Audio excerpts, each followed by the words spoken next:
mo na kung bakit nakakaganyan. Lumulutang nasasayang ang buhay mo at ang ibinutulong ng iyong puso. Natutulog pa ang Diyos, natutulog pa.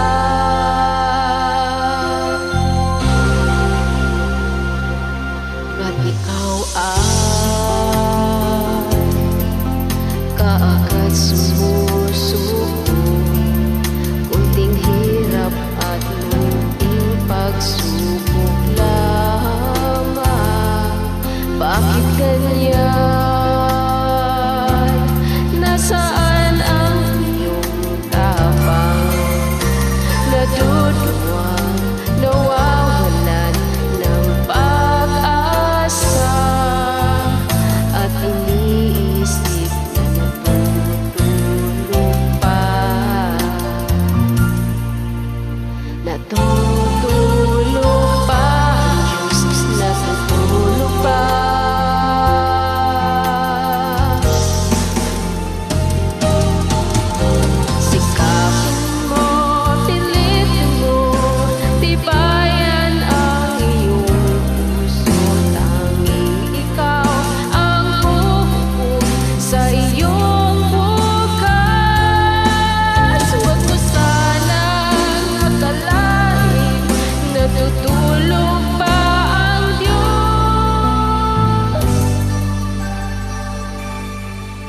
Ang buhay mo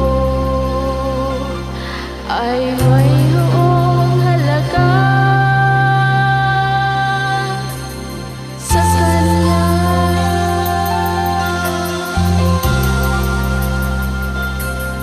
Bakit nga ba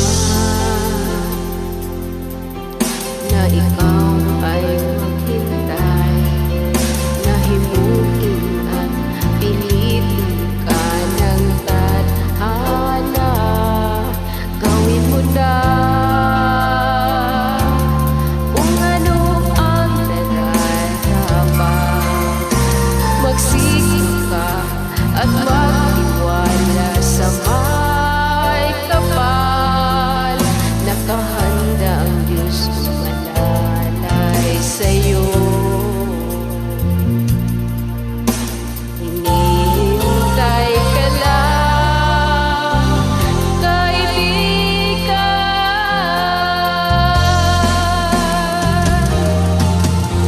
Sikapin mo, pilitin mo, tibayan ang iyong puso.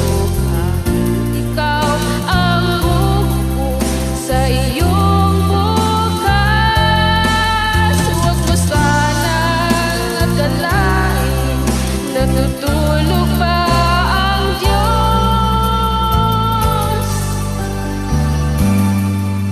Ang buhay mo ay